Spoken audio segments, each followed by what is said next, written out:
Hello everyone, আসসালামু আলাইকুম। কেমন আছেন সবাই? আশা করি সবাই অনেক অনেক ভালো আছেন। আলহামদুলিল্লাহ, আমরাও ভালো আছি। আলহামদুলিল্লাহ, আমার আইডিতে আমি গতকাল মনিটাইজেশন পেয়েছি, যেটা আমার একদম কল্পনার বাইরে ছিল যে আমি এই আইডি থেকেও মনিটাইজেশন পাবো। তো মনিটাইজেশন যেহেতু পেয়েছি, সেই খুশিতে আমার আইডি থেকে আজকে একটা ভ্লগ ভিডিও আপলোড করতে যাচ্ছি। আপনারা তো ইতিমধ্যে সবাই জানেন আমাদের সৈয়দপুরে আবারও মেলা শুরু হয়েছে। সেটা সৈয়দপুর ক্যান্টনমেন্টে ক্ষুদ্র ও কুটির শিল্প মেলা। তো আজকের এই ভ্লগ ভিডিওটা শুরু হচ্ছে আমাদের মেলায় ঘোরাঘুরি নিয়ে। গতদিন তো ফায়েজে পাপাকে রেখে গিয়েছিলাম মামা মামির সাথে, কিন্তু সেদিন এত বেশি গরম ছিল যে কোনো কিছুই ভালো লাগছিল না। আর ফায়াজের পাপ্পার সাথে মেলায় ঘুরবো না তা কি হয়? তো ফায়াজের পাপ্পার অফ ডে পেয়ে ওকে বললাম যে চলো মেলায় যাই। তবে ভেবেছিলাম মেলায় যেতেই পারবো না, কারণ সারাটা দিন সেদিন বৃষ্টি ছিল। তারপর বিকেলে মানে সন্ধ্যার আগে আগে বৃষ্টি কিছুটা কমার কারণে আমরা আসলে যেতে পারলাম। তো টিকিট কেটে মেলায় তো প্রবেশ করেই ফেললাম। প্রথমেই চোখ গেল মেয়েদের কসমেটিক্সের দোকানটায়। আসলে মেলার না এখন মেইন আকর্ষণই দেখি মেয়েদের কসমেটিক্সের দোকানগুলো, মানে অ্যাভেলেবেল এই দোকানগুলো। তবে এবার ভালো লেগেছে, মেলায় ভিন্নতা অনেক আছে, মানে বিভিন্ন রকম আইটেম পাওয়া যাচ্ছে। বিশেষ করে মেয়েদের কসমেটিক্সগুলোতেও অনেক ভ্যারাইটি দেখা যাচ্ছে। আমিও ফায়েজের পাপাকে বললাম চলো আগে কিছু কসমেটিক্স কিনে নেই, কসমেটিক্সটা কিনলে মনটা আসলে একটু ফুরফুরে লাগবে, তাই না বলেন? আমার জুয়েলারিগুলোর দিকে খুব চোখ যাচ্ছিল। আমি ওই ধরনের লকেটগুলো অনেক পছন্দ করি এবং একটা লকেট কিন্তু আমি নিয়েছি। অনেক ভালো লাগে আমার ওগুলো। পাশাপাশি কাঁকড়া নিয়েছি। কাঁকড়া ব্যান্ড যে আমার কত ভেঙে যায়, যার কারণে আমি এক গাদা কাঁকড়া ব্যান্ড কিনে নিয়েছি। ভিডিওতে আপনারা দেখতে পারবেন। জানি না কেন ফাইয়াজ এখন বাহিরে গেলে কোল থেকে নামতেই চায় না। ওর পাপ্পা ওকে একটু কোল থেকে নামিয়ে দিয়েছে যে একটু হাঁটাহাঁটি করো, ও হাঁটতেই চাইছিল না। আর এই দোকানের সফট টয়গুলো অনেক বেশি কিউট ছিল। আমি ওকে দেখাচ্ছিলাম যে কোনটা নিবে, ও একটাও নিতে চাচ্ছে না। আমি তো বলছিলাম অন্য বাবা মারা দিতে চায় না, আর আমি তোকে দিতে চাচ্ছি আর তুই নিবি না। তারপর চোখ পড়ল এই স্টলটির দিকে, যেখানে সংসারের প্রয়োজনীয় যাবতীয় জিনিসগুলো পাওয়া যাচ্ছিল এবং খুব আনকমন আনকমন জিনিসও ছিল। তো আমি অনেক কিছুই পছন্দ করেছিলাম এবং অনেক কিছু নিয়েছি। এই পাখির বাসাটা কিন্তু আমার খুব পছন্দ। সেই দিন নিব নিব করে কেন যেন নিলাম না, বাসায় এসে তো খুব আফসোস হচ্ছে কেন নিলাম না। আর এই শোপিসটা দেখেন অনেক কিউট না, ভালো লেগেছে, তবে নেইনি। এখান থেকে মগ নিয়েছি, আরও অনেক কিছু কেনাকাটা করেছি। সেগুলোর কিন্তু আরেকটা ভিডিওতে আপলোড করব, ঠিক আছে? নইলে ভিডিওটা অনেক বেশি লং হয়ে যাচ্ছিল। তারপর ফায়াজকে একটু কোল থেকে নামিয়ে দিয়ে ফায়েজে পাপ্পা দৌড়াচ্ছিল আর ওর পিছনে পিছনে ছুটছিল। খুব দেখতে কিউট লাগছিল, মাশাআল্লাহ। আশেপাশে না সবই জুয়েলারির দোকান।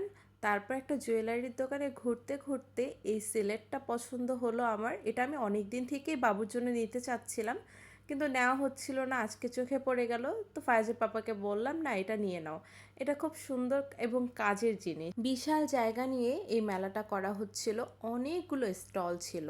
আপনারা যারা এসেছেন তারা তো জানেনই, যারা আসেননি ঘুরে যেতে পারেন, কারণ মেলাটা অনেক সুন্দর হয়েছে। পাশাপাশি বাচ্চাদের অনেক রাইডস, খাবারের দোকান, অনেক কিছু ছিল। এবং এক সাইডে কনসার্ট হচ্ছিল। কনসার্টে তো সব কিছুই ভালো ছিল, তবে বানাইছে কি জাদু করিয়া বন্ধে মায়া লাগাইছে।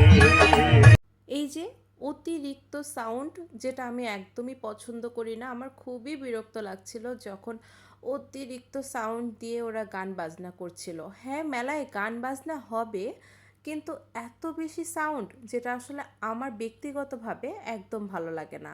জানি না কার কি মতামত। তারপর এই খেলনার দোকানটায় আসলাম। এখানকার প্রত্যেকটা খেলনা অনেক বেশি কিউট ছিল। ওনারা বলছিলেন যে এগুলো সব চায়না প্রোডাক্ট, জানি না সত্য কি মিথ্যা, কিন্তু খেলনাগুলো অনেক আনকমন ছিল। তবে বলতে হবে দাম অতিরিক্ত বেশি ছিল। এত দাম দিয়ে আসলে আমি আমার ছেলের জন্য খেলনা কিনি না, কারণ আমার ছেলে একটা খেলনা বেশি দিন ঠিক রাখে না। তারপর পাশের দোকানটায় আবারও কাঁকড়া ব্যান্ড পছন্দ হয়ে গেল। এই বাটারফ্লাই ব্যান্ডটা তো আমার ছেলের বেশি পছন্দ হয়েছে। এই সাইডে খেয়াল করে দেখলাম খুব সুন্দর একটা লেকের মতো দেখতে, কিন্তু ভীষণ ভালো লাগছিল। তারপর ছেলের বায়না মেটাতে চলে গেলাম খেলনার দোকানে। কোনটা রেখে কোনটা নিবে সে তো দিশাই পাচ্ছে না। কখনো প্লেন, কখনো হেলিকপ্টার, কখনো গাড়ি, কখনো বা বন্দুক, মানে কোনটা রেখে কোনটা নিব, এত এত খেলনা, ওর তো মনে হয় মাথায় খারাপ হয়ে যাচ্ছিল। তবে আমরা বলছিলাম না, খেলনা তো অবশ্যই নিয়ে দিব, খেলনা না নিয়ে কি বাসায় ফেরা সম্ভব। আর আমার ছেলেকে মনে হয় আমরাই সবচেয়ে বেশি আগ্রহ করে খেলনা নিয়ে দেই, কোন খেলনাটা নাই সেই খেলনাটা খুঁজে খুঁজে খেলনা কিনে দেই। একটা খেলনা পাওয়ার পর ওর মুখে যে হাসি, ওর আনন্দটা, এটার মধ্যেই আমাদের আসলে খুশিটা লুকিয়ে থাকে। তারপর এই দোকানটায় চলে গেলাম, এখানে অনেক ভ্যারাইটি রকমের জিনিসপত্র ছিল। এই গাছটা অনেক পছন্দ হয়েছে কিন্তু সেদিন নিলাম না, খুব আফসোস হচ্ছে। তবে অবশ্যই নেক্সট দিন গিয়ে মনে হয় আমি এই গাছটাই আগে কিনবো। আর রাত্রে যখন এই লাইটগুলো জ্বালিয়ে দেয়, দেখেন কি সুন্দর লাগছে। আমার ছেলেও বলছে দেখো কত সুন্দর। আসলে সন্ধ্যের পর মেলায় একটা অন্য রূপ চলে আসতেছে শুধুমাত্র এই লাইটিংগুলোর জন্য। তারপর এই যে কি নিয়েছে দেখেন, হেলিকপ্টার। তার তো অনেক পছন্দ হয়েছে এই হেলিকপ্টারটা, সেই খুশি। আমি বলছিলাম আমার হাতে দাও, পড়ে যাবে, ভেঙে যাবে, না সে আমার হাতে দিবে না, সে নিজেই হাতে নিয়ে ঘুরছে। তারপর ওর বাবা গেল ওর জন্য একটা বন্দুক কিনতে, ও বাবাকে খুঁজছিল এবং পিছে পিছে হাঁটছিল। দেখতে যে মাশাআল্লাহ কত কিউট লাগছে, অবশ্যই আপনারাও মাশাআল্লাহ বলতে ভুলবেন না। মেলায় ঘুরলে যে কখন কতটা সময় পেরিয়ে যায় আসলে বোঝাই যায় না। অনেকটা সময় থেকেছিলাম, তারপর মেলা থেকে বের হয়ে গেলাম।